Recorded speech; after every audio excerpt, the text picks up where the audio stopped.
Fala galera, sejam bem-vindos ao ET Jus, tudo bom com vocês? Está começando o 18º episódio da Lei 11.101, que trata sobre a Lei de Falências. E hoje nós vamos dos artigos 167-U até o artigo 182. Galera, mas antes de começarmos, não se esqueça de deixar o seu like, se inscrever no canal, ativar o sininho para receber as notificações e compartilhar com seus melhores amigos. Vamos lá? Artigo 167-U. Na ausência de prova em contrário, presume-se a insolvência do devedor cujo processo estrangeiro principal tenha sido reconhecido no Brasil. Parágrafo único. O representante estrangeiro, o devedor ou os credores podem requerer a falência do devedor cujo processo estrangeiro principal tenha sido reconhecido no Brasil, atendidos os pressupostos previstos nesta lei. Artigo 167-5. 167-V. O juízo falimentar responsável por processo estrangeiro não principal deve prestar ao juízo principal as seguintes informações, entre outras. Inciso 1. O valor dos bens arrecadados e do passivo. Inciso 2. O valor dos créditos admitidos e sua classificação. Inciso 3. Classificação, segundo a lei nacional, dos credores não domiciliados ou sediados nos países titulares de créditos sujeitos à lei estrangeira. Inciso 4. Relação de ações judiciais em curso de que seja parte ou falido, como autor, réu ou interessado. Inciso 5. Ocorrência do término da liquidação e o saldo, credor ou devedor, bem como eventual ativo remanescente. Artigo 167-W. No processo falimentar transnacional, principal ou não principal, nenhum ativo, bem ou recurso remanescente da liquidação será entregue ao falido se ainda houver passivo não satisfeito em qualquer outro processo falimentar transnacional. Artigo 167-X. O processo de falência transnacional principal somente poderá ser finalizado após o encerramento dos processos não principais ou após a constatação de que, nesses últimos, não haja ativo líquido remanescente. Artigo 167-Y. Sem prejuízo dos direitos sobre bens decorrentes de garantias reais, o credor que tiver recebido pagamento parcial de seu crédito em processo de insolvência no exterior não poderá ser pago pelo mesmo crédito em processo no Brasil, referente ao mesmo devedor, enquanto os pagamentos aos credores da mesma classe forem proporcionalmente inferiores ao valor já recebido no exterior. Capítulo 7. Disposições penais. Seção 1. Dos crimes em espécie. Fraude a credores. Artigo 168.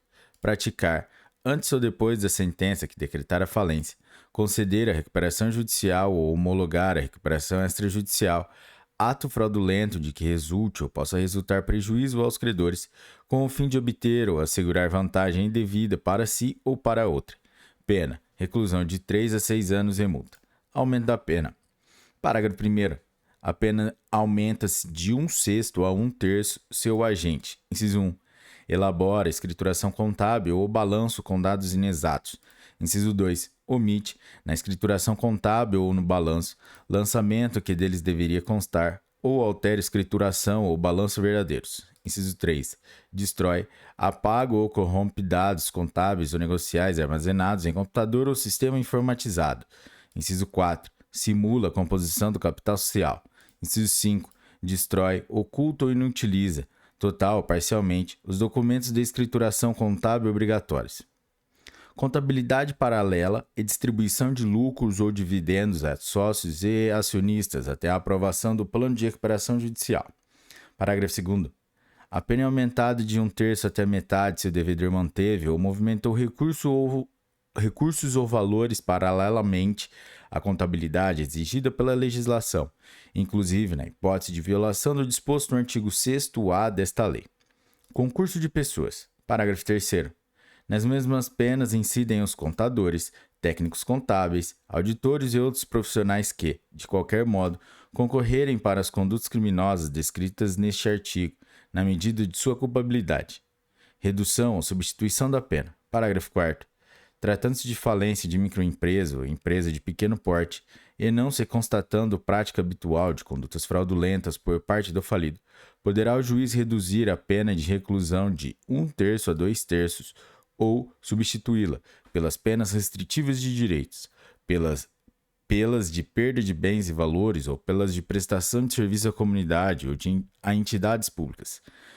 Violação de sigilo empresarial. Artigo 169. Violar, explorar ou divulgar, sem justa causa, sigilo empresarial ou dados confidenciais sobre operações e serviços, contribuindo para a condução do devedor a estado de inviabilidade econômica ou financeira. Pena: reclusão de 2 a 4 anos e multa. Divulgação de informações falsas. Artigo 170. Divulgar ou propalar, por qualquer meio, informação falsa sobre devedor em recuperação judicial, com o fim de levá-la à falência ou de obter vantagem. Pena: reclusão de 2 a 4 anos e multa. Indução a erro. Artigo 171. Sonegar ou omitir informações ou prestar informações falsas no processo de falência, de recuperação judicial ou de recuperação extrajudicial, com o fim de induzir a erro o juiz, o Ministério Público, os credores, a Assembleia Geral de Credores, o Comitê ou administrador judicial. Pena: reclusão de 2 a 4 anos e multa. Favorecimento de credores. Artigo 172. Praticar, antes ou depois da sentença que decretar a falência, conceder recuperação judicial ou homologar plano de recuperação extrajudicial, ato de disposição ou oneração patrimonial ou gerador de obrigação, destinado a favorecer um ou mais credores em prejuízo dos demais. Pena: reclusão de 2 a 5 anos e multa. Parágrafo único. Nas mesmas penas incorre o credor que, em conluio, possa beneficiar-se de ato previsto no caput deste artigo. Desvio, ocultação ou apropriação de bens. Artigo 173. Apropriar-se, desviar ou ocultar bens pertencentes ao devedor sob recuperação judicial ou a massa falida, inclusive por meio da aquisição por interposta pessoa. Pena: reclusão de 2 a 4 anos e multa. Aquisição, recebimento ou uso ilegal de bens. Artigo 174. Adquirir, receber, usar ilicitamente bem que sabe pertencer à massa falida ou influir para que terceiro, de boa fé, o adquira, receba ou use. Pena: reclusão de 2 a 4 anos e multa. Habilitação ilegal de crédito. Artigo 175. Apresentar, em falência, recuperação judicial ou recuperação extrajudicial, relação de créditos, habilitação de créditos ou reclamação falsas, ou juntar a elas título falso ou simulado. Pena: reclusão de 2 a 4 anos e multa. Exercício ilegal de atividade. Artigo 176. Exercer atividade para a qual foi inabilitado ou incapacitado por decisão judicial, nos termos desta lei. Pena: reclusão de 1 a 4 anos e multa. Violação de impedimento. Artigo 177. Adquirir ao juiz, o representante do Ministério Público, o administrador judicial, o gestor judicial, o perito, o avaliador, o escrivão, o oficial de justiça ou o leiloeiro, por si ou por interposta pessoa, bens de massa falida ou de devedor em recuperação judicial, ou, em relação a estes, entrar em alguma especulação de lucro, quando tenham atuado nos respectivos processos. Pena: reclusão de 2 a 4 anos e multa. Omissão dos documentos contábeis obrigatórios. Artigo 178. Deixar de elaborar, escriturar ou autenticar, antes ou depois da sentença que decretar a falência, conceder a recuperação judicial ou homologar o plano de recuperação extrajudicial, os documentos de escrituração contábil obrigatórios. Pena: detenção de 1 a 2 anos e multa se o fato não constitui crime mais grave. Seção 2. Disposições comuns. Artigo 179. Na falência, na recuperação judicial e na recuperação extrajudicial de sociedades, os seus sócios, diretores, gerentes, administradores e conselheiros de fato ou de direito, bem como o administrador judicial, equiparam-se ao devedor ou falido para todos os efeitos penais decorrentes desta lei, na medida de sua culpabilidade. Artigo 180. A sentença que decreta a falência concede a recuperação judicial ou concede a recuperação extrajudicial de que trata o artigo 163 desta lei, é condição objetiva de punibilidade das infrações penais descritas nesta lei. Artigo 181. São efeitos da condenação por crime previsto nesta lei. Inciso 1. Inabilitação para o exercício de atividade empresarial. Inciso 2. O impedimento para o exercício de cargo ou função em conselho de administração, diretoria ou gerência das sociedades sujeitas a esta lei. Inciso 3. A impossibilidade de gerir empresa por mandato ou por gestão de negócio. Parágrafo 1º.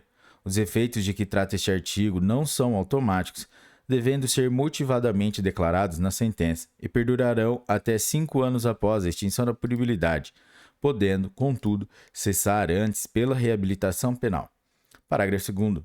Transitada em julgado a sentença penal condenatória, será notificado o Registro Público de Empresas para que tome as medidas necessárias para impedir novo registro em nome dos inabilitados. Artigo 182. A prescrição dos crimes previstos nesta lei reger-se-á pelas disposições do Decreto-Lei nº 2.848, de 7 de dezembro de 1940, o Código Penal, começando a correr do dia da decretação da falência, da concessão da recuperação judicial ou da homologação do plano de recuperação extrajudicial. Parágrafo único. A decretação da falência do devedor interrompe a prescrição, cuja contagem tem iniciado com a concessão da recuperação judicial ou com a homologação do plano de recuperação extrajudicial. Galera, é isso aí. Essa foi o 18º episódio da Lei 11.101, que trata sobre a Lei de Falências. E hoje nós somos dos artigos 167U até o artigo 182. Se você curtiu esse episódio, chegou até aqui, deixe o seu like, compartilhe com seus melhores amigos, galera. Até a próxima. Forte abraço. Tchau.